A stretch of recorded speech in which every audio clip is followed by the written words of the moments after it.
Welcome, everyone, to Unravel Your Mind, where we're transforming relationships to love and life. I'm so happy you're here. If you're on replay or you're here live, either way, there's lots of good questions coming up. And if you have more, don't forget, you can always put them in the comments below. I'll either answer them on this show or I'll answer them next week. So I'm looking forward to getting into all the juicy nuggets that people have submitted for this week's show. Let's go right to the chat and see what we've got here. Some really good things coming forward, some unexpected things, actually. One that I'm seeing is how to connect to your guides, and do we need to? So I like this question a lot because I've actually vacillated on this, believe it or not. I felt very connected to my guides over the years and felt that they really helped me through some of my most difficult challenges, gave me very specific information about what I should do. Then I did psychedelics, and I actually changed my perspective on this. I changed my perspective because I had experienced the bliss of divine oneness. So I was like, woo, right up there. And I thought, wait, everything between here and there, oneness, is an illusion of the mind. So why would I worry about guides or anything out there in other dimensions? Well, the reality is that we are living multidimensional lives. And there's so much happening that we actually don't even know about. And I kind of got a little, butt whooping here in the last few days, realizing that I was not listening to my guides, and I was in some ways sort of disrespecting them by thinking that I was just going to source. I was just going to go to consciousness, straight up there, my higher self, and forget about all this other funny business. And they came back to me and said, yeah, no, you're going to be suffering for a long time by yourself, being the Lone Ranger down there, trying to figure it all out on your own. And I was like, oh, it was reflected to me from someone who I actually don't know very well. And they basically said, I'm getting that they're telling me you're not connecting.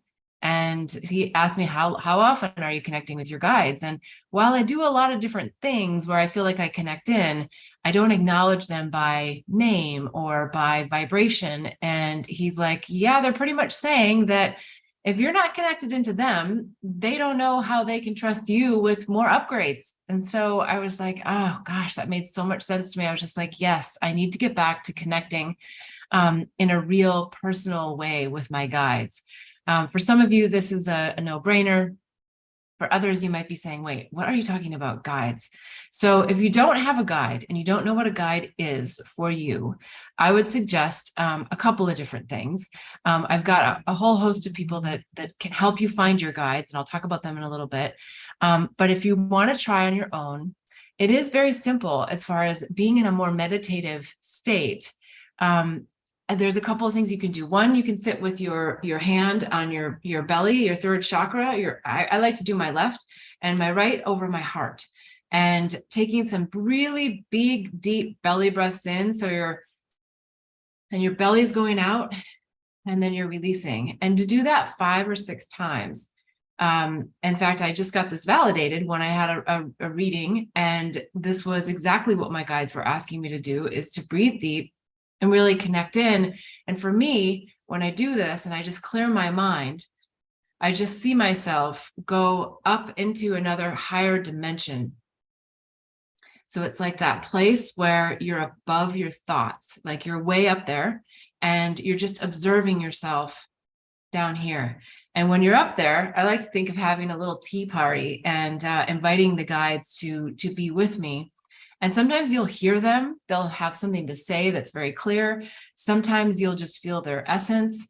I know for one of my guides, he shows me a ruby ring, but I don't actually hear exactly the words a lot of times. And I feel his presence, but I don't see him. So I don't see any details about him.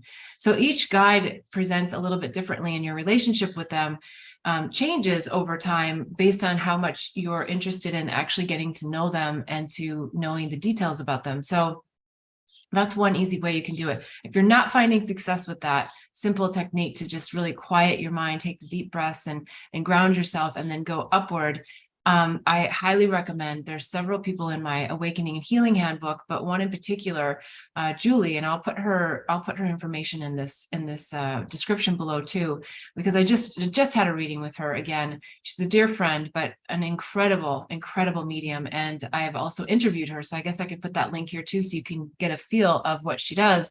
But she is able to really tap into my guides and give me information that I'm not receiving. So when I'm not 100% tapped in, I do reach out for others to help me, because that's what we're all here for. We're all walking each other home together. And so why not get a little help? So I highly recommend Julie as someone that can help you identify who your guides are.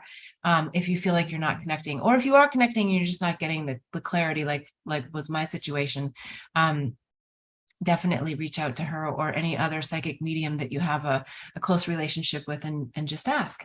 And I think the other thing is just ask your guides, show me. The other way that I really get in and hear what my guides have to say, if you want to say guides, higher self, in this particular situation, I think that there's some similarities to it, but I actually sat with several angel pictures.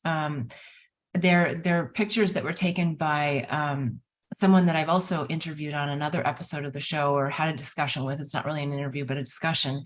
And he has photographs of angels that appear to be in like orb form.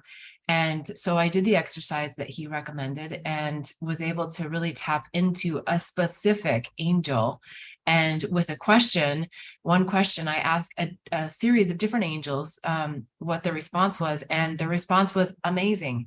And I was so happy that I'd taken the time and just really communicated with those particular angels, because they gave me so much information. And sometimes I think when I'm just sitting and I'm just going to my higher self, you're sitting in that place of oneness. You're sitting in a beautiful place and feeling expanded states of consciousness. But sometimes the answers aren't always coming there.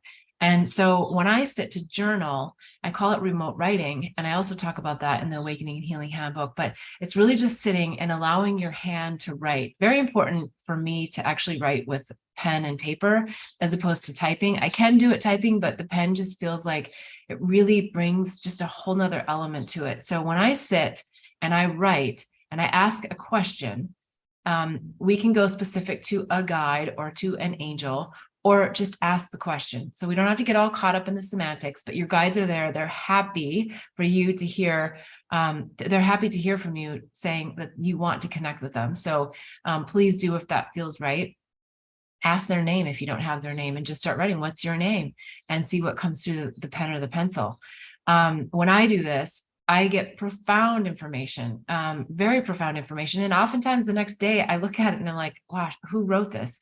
And I know that I wrote it, but it really does come from a channel.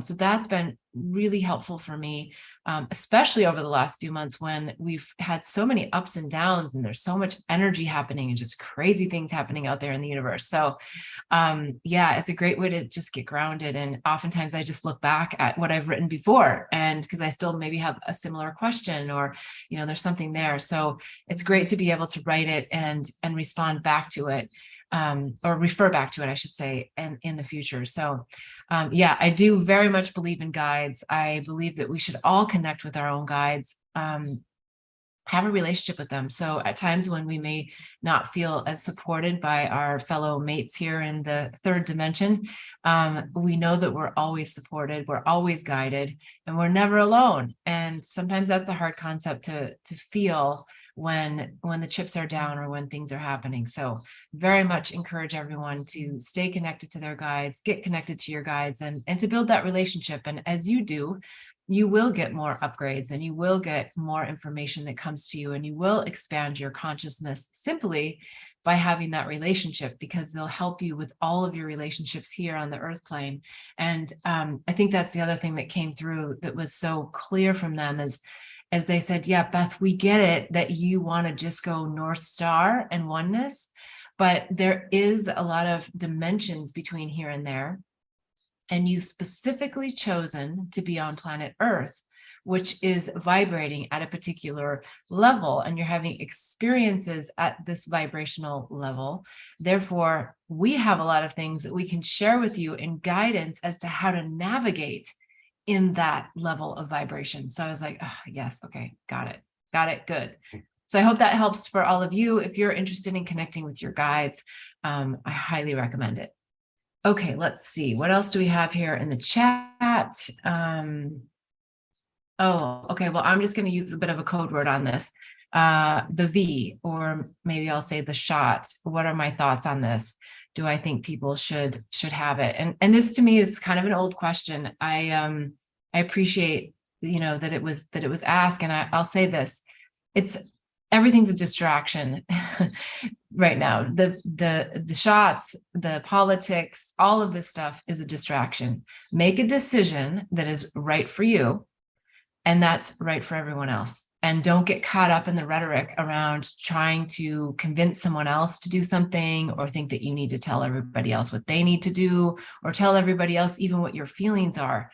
I'm not saying don't share. I'm just saying stay out of the mud with this, because all of these COVID, all of this stuff are distractions from your awakening that takes your energy away, especially as we move into all these political times. Do not get caught up in this. I'm not saying that you don't want to stand up for your beliefs. I'm just saying have your beliefs, do what's right for you, but don't spend your energy and your physical life force for these agendas that are out there. They're just not where you want to put your energy. Put your energy on healing and awakening yourself to greater and more expanded levels of consciousness, higher vibration, because all of this stuff, it lowers your vibration. And so we don't want to get caught up in that. The other thing I'll say is that when it comes to your body is the most intelligent thing on planet Earth. Your body knows how to fight viruses. It knows how to fight cancers. It knows how to fight colds. It knows how to fight anything. It is the most intelligent thing here on Earth. Don't discount that. Don't scramble it. Eat well, eat clean, eat in moderation, do everything in moderation, do things that, listen to your body. What does your body need? That to me is more the focus than deciding about other things that may or may not help you with viruses or bacterias or whatever. So it's a time to tune in. It's a time to tune into your body and to get what your body needs. And a lot of times it's the simple things like rest, sleep, fun, and eating good, nutritious things that you're eating light, right? And I mean light, like sunlight. You're eating plants. I'm not a vegetarian. I'm just saying that eating plants is so much more fulfilling for your body at a cellular level than eating something that's dead and something that holds a much lower vibration. And so your choice, just something to think about. So I think let's not get caught up in these distractions. Let's keep moving forward with our own awakening and our own relationship to everything out there in love and in life, and transform these situations that want to bring our vibration down into a sense of argumentation, or getting our side across, or any of those things are not serving the greater good of humanity. So yeah, stay on task for your own awakening. When we shine the light and show the way, that's where we really contribute to the awakening and healing on the planet. So hopefully that helps answer that question. All right, let's see what else we've got here. Do you think that it's better to use relationships for growth or value? I'm not sure I understand that question exactly, but I guess I feel that every relationship is here for our growth, our spiritual awakening. And I think that we value that. So I think we value the growth that we're experiencing.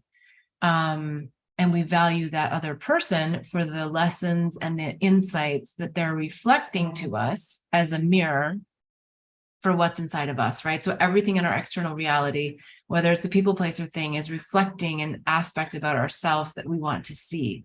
So I would very much say that it's a little bit of both. I don't think we're using relationships. I think we're leveraging relationships for our awakening. We're listening to our relationships. We're being present and connected to our relationships, even if it's our relationship to food.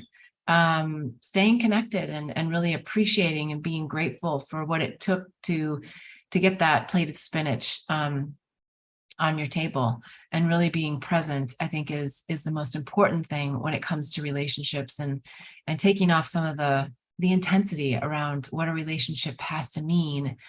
Just get the lessons in every moment of now, and that's where the beauty lies, is experiencing other people, whether it's friends or romantic partners, to just experience, like, where am I, and how do I feel about spending time with this person, and do they make me feel good, and if they don't make me feel good, what's in there for me, what's the nugget for me, and of course, if they're triggering something in you, then that provides a lot of value as well, right? So there's lots of different ways we can look at relationships, but I think that really just honoring the blessing that we have to be in relationship with others, even when they're strained, even when they're a little bit more challenging.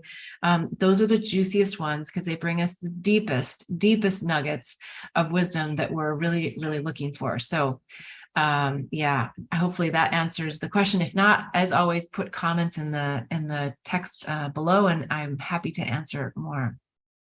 All right, so next question. I'm over 50 and children are no longer an option for me.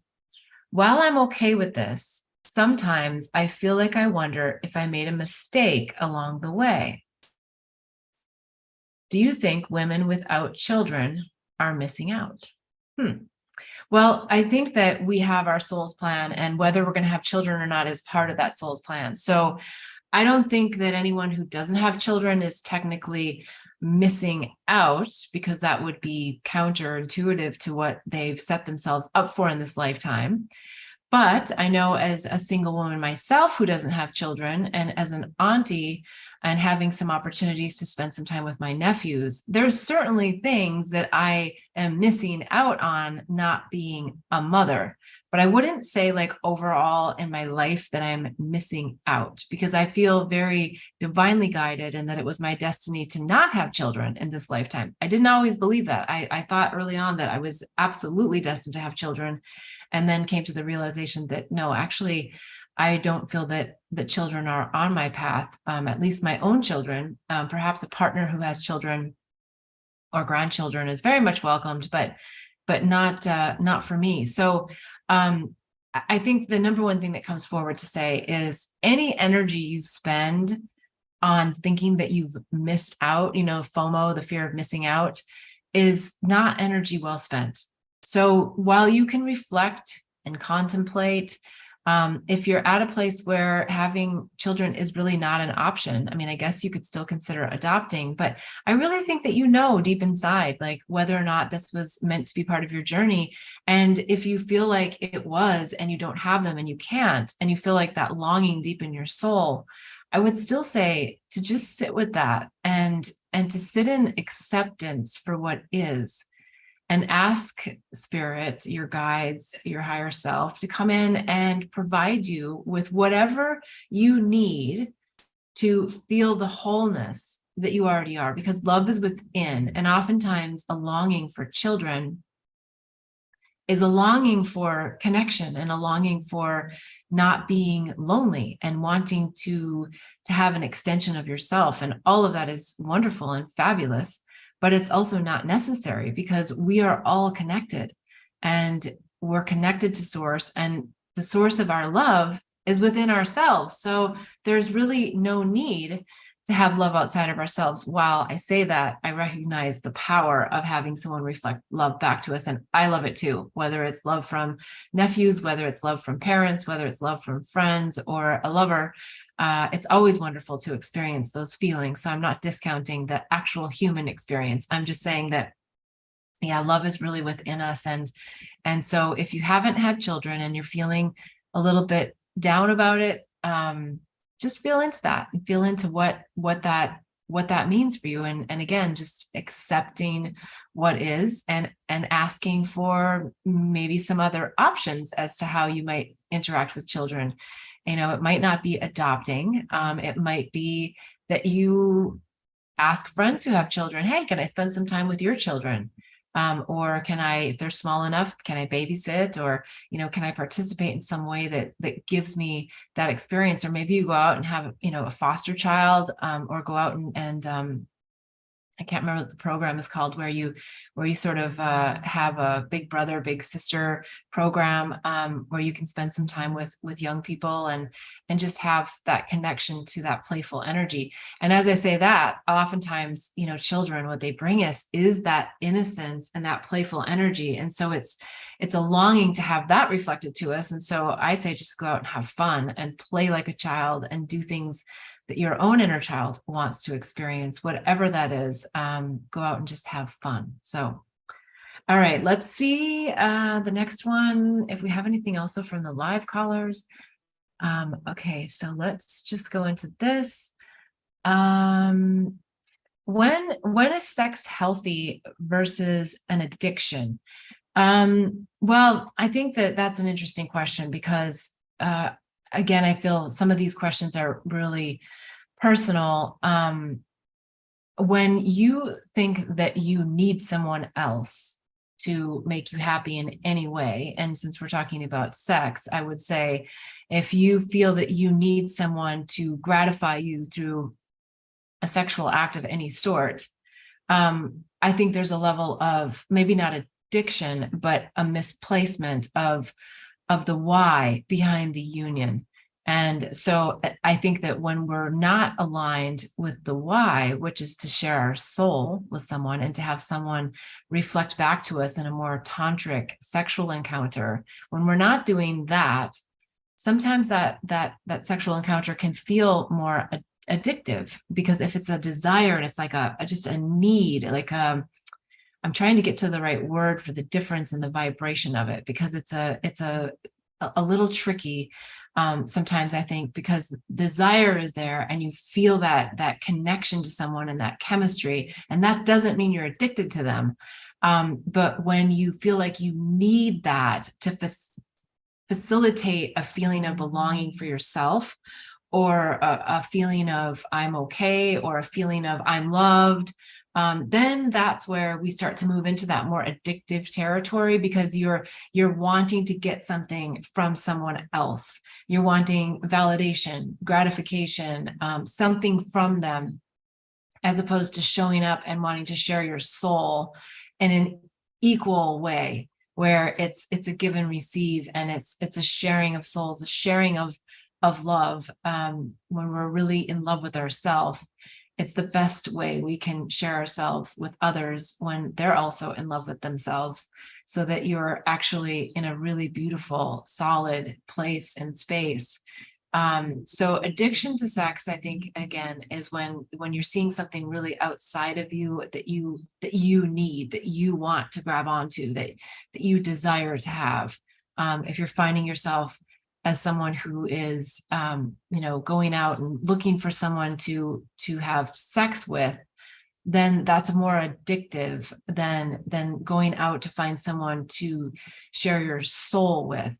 And again, it's not a clear definition of addiction, of course. I'm just suggesting that it's an addiction of the mind. It's a mind virus that makes you think or believe that your value is somehow related to your sexual power, your sexual appeal.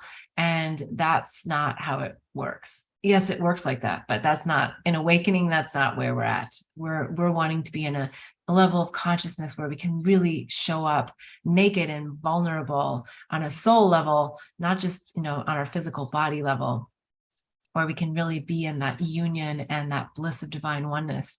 And oftentimes we achieve like these amazing places with our partners, especially when the polarity is very vast, right? So when let's say a masculine dark is with a feminine light, there's a huge polarity in that, and sexually, and that creates an amazing chemistry that can actually bring both people to God, in the sense of, not just in the sense of an orgasm, but in the sense of communion and of sharing and of, opposites attract and like magnets. So there's a lot of beauty that can happen in these relationships. So I digress a little bit, but I like to talk about that because I think that it's so much fun when we do find people in our lives and partners that are great polarity reflectors for us, because it allows us to be deep into the experience. And so when we're lucky enough to have those and not get into an addiction and not get into a desire to have that to fulfill ourselves, but as a desire to share ourselves, there's a big difference there. So, all right, let's go to the next question, see what we've got.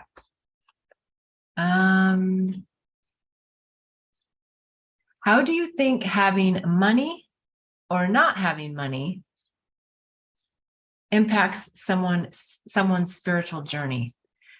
Well, I'll say this. I think that a lot of light workers who are on a deep spiritual journey have given up a lot when it comes to money, partly because they're not attached to it, and partly because their spiritual journey becomes so innately important to them that everything else kind of drops away and falls away. And yet that can be really difficult and challenging, because when we don't have money, we don't have freedom and opportunities to still live in this dimension and to still, pay a mortgage or pay rent or buy food or go out and have some of the fun luxuries that the third dimension offers us.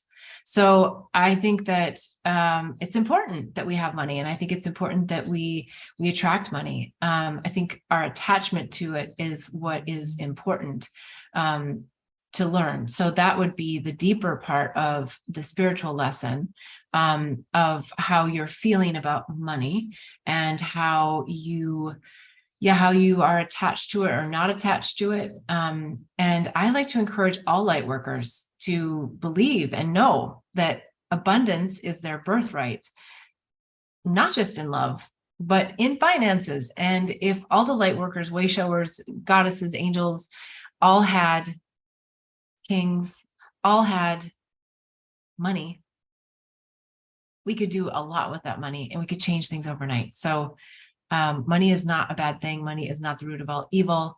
Our attachment to it can be, and or our lack of desire to participate in this third dimension. But again, for each person, what you need financially is really a decision for you to make. I'm just saying, hey, let's consider, really being part of this circuit of money, because there's so many great things that money can bring in giving back and helping others. And it's the circulation. Money is an energy like anything else. So whatever your relationship to it is, it's hard for me when I see highly spiritual, highly conscious people struggling for money. And that's always just not an easy place to be, and it can be difficult. So before you get into money struggles, I think it's really about changing the way that you look at money and your relationship to money, and how you are putting your own energy out there to receive money back in abundance and know that your value is there. So I think money is an important part of the spiritual journey. It's just not an attachment that you need to have to it. Okay, another question. Why isn't there a how-to guide for ascension? I think that's a funny one, because I think a lot of people say, why isn't there a manual? Why isn't there a manual for raising children, right? And even if there was, for anyone who has children, we know that even if there was a manual, you wouldn't follow it. Your child wouldn't follow the manual, because each spirit comes in, kicking and screaming, literally, with their own agenda, their own soul's plan.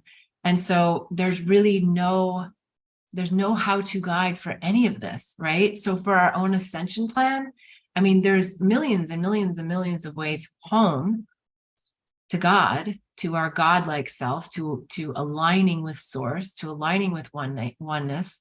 And because you're the creator of your life, it's unique to you. Everything is unique to you. Every experience that you have, every big point that you've put into your plan coming into this lifetime, all the free will that you have making decisions along the way, to make another choice, another choice, another choice. It's exponential, like how many different ways you can go. So while, yeah, it would be nice if somebody said, do this and then this will happen, do that and then this will happen. But we know that's not how it works.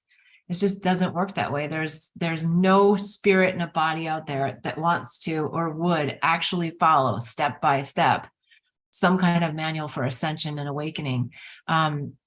It's an everyday, every moment process. That's the manual, is to stay in the moment and to learn everything that moment has to offer. And it doesn't always have to be learned, but to experience what that moment has to offer. And if there's something to reflect on later, great. And if not, great, right? Then you're just in the moment. You're experiencing the moment. In fact, I was just having a conversation with a dear friend, and we were just talking about like times when we don't really like the moment, and how should we still be bringing in just like, I just love this moment. And I think there's sort of an interesting space there where you can, I'm not at all into faking things. So I wouldn't say, oh yeah, just fake it and pretend like you're like really into that documentary that doesn't make you feel good. But it's really your response to your own emotion, right? That you don't have to project an energy that is negative, or that is not serving your own happiness. So we have the emotion up, this doesn't feel good. We let it flow through. Not that interested in this documentary. And then we just move on from there, right? We just move on from there and we see, oh, but you know what? I sat with some really incredible friends. I had great conversation around it. The documentary provided an opportunity for all of us to get together and just focusing on the parts that felt really, really great. So I don't think we have to sit through everything and just pretend like we're happy. I think we just want to have the experience, have the emotion, and then move through it and move on, right? And then find the good things that surround it. And I know how hard that can be at times. I myself, if we're in a funky place, we haven't had enough sleep, there's other things happening, it's harder sometimes to shift. But one of the things that I always like to talk about is coming back to that blissfully neutral state. Stuff's going to happen. People are going to cut you off. Things are going to not make you happy in moments. But it's like, how long does it take you to just navigate back to that blissful place where you're just like hunkered in and you're grounded and you're happy to be on planet Earth. And you're like, thank you. Thank you for that experience. Next. What's next? What's next? And being in that childlike curiosity of excitement. And I know that can be challenging, but it doesn't have to be. It's a constant shift of the mind, right? So as we're unraveling our mind and unraveling all the ideas that the social thought constructs our culture has set forth for us and programmed and, imprinted in our brains, we can still really just let go of those things. And we don't have to make judgments. All judgments come from the ego mind. So it's really about stopping the judgments and how we are trying to compare ourselves or judge someone for something. Those are all ego thought constructs. So, all right, let's go to the next question. Let's see what we've got. Okay. How do you know you're in the flow?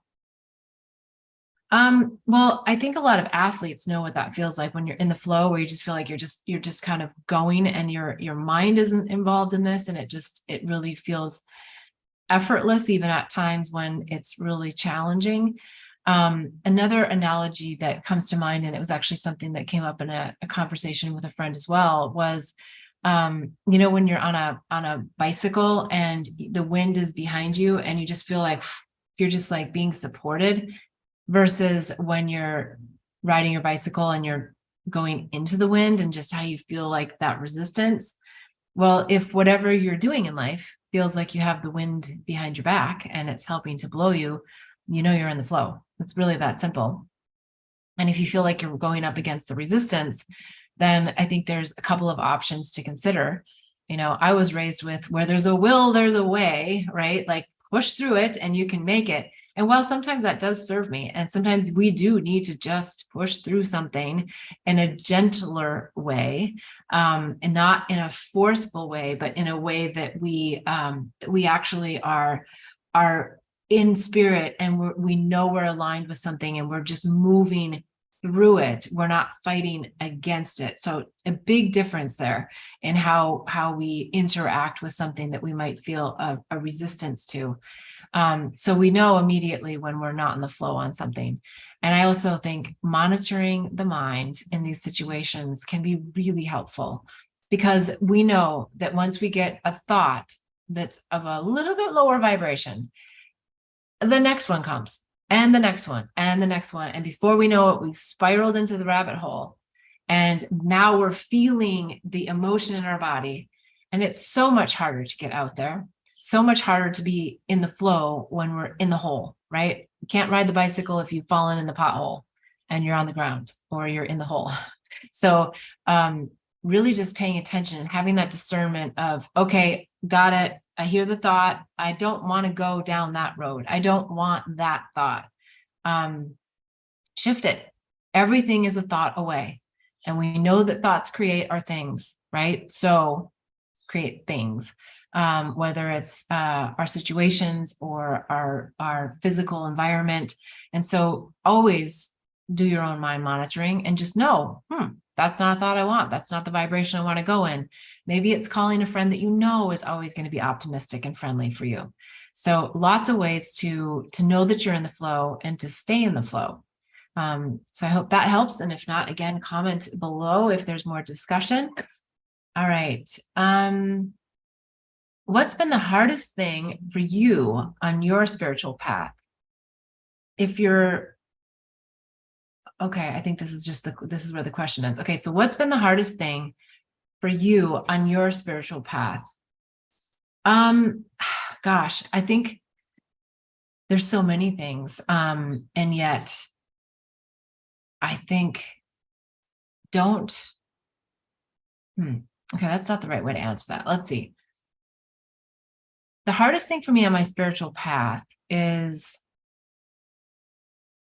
when I think I've got something, I think I've got a concept, I think I've crossed a bridge, I think I've worked through something, I've come to another like expansion in my consciousness, and then I get tested.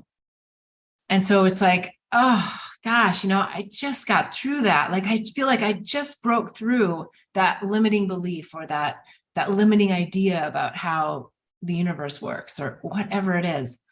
And then boom, I get tested to see like, okay, do you really believe the lesson that you just learned? Do you really trust? Are you really there in that energy? That's where it gets hard, because sometimes I want to revert back and say, I already learned that. I already did that. But it's a test. I call them initiations, right? They're just initiations. Like, where are you really at on that? You might have learned that. You might know that. You might have embodied that. But the universe is always going to give you another little nudge, another little, let's see if he or she gets it. Like, can she apply it? Right? So we get something, we get a spiritual concept, we get an idea, we expand. And then if we can't embody it and be it with our brothers and sisters out there, if we can't show it and share it, then we're just not quite there yet. So we always want to be able to embody these concepts. And so that part, I would say, is probably the most difficult for me, because I'm really hard on myself a lot of times. And I'm like, I thought I knew that, I should know better, those kinds of self-deprecating thoughts. And then I quickly just have to go back to, no.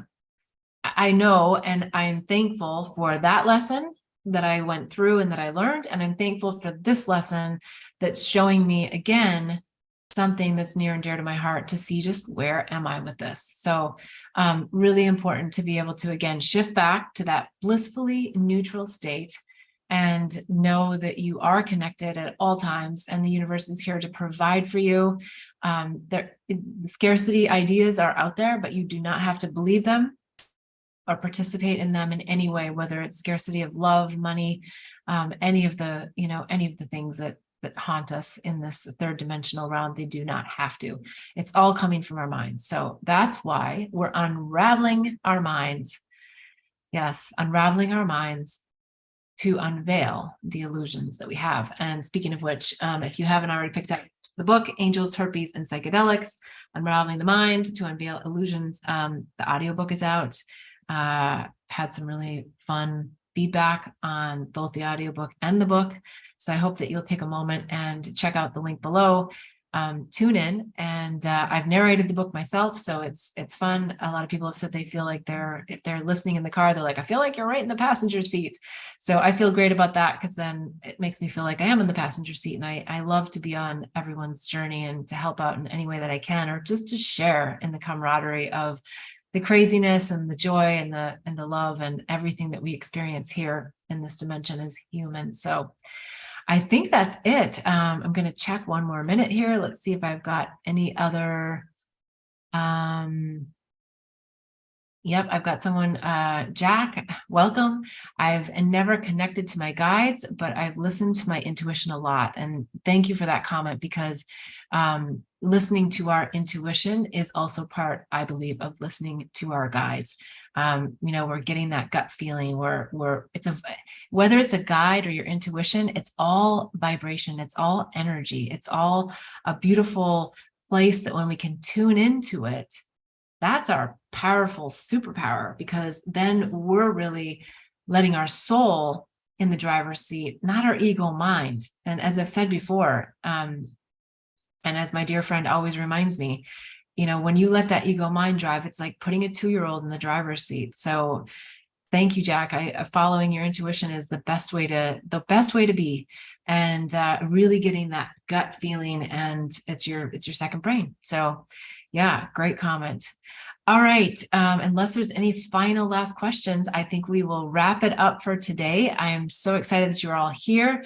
Please subscribe, hit the bell. You'll get notifications when we go live.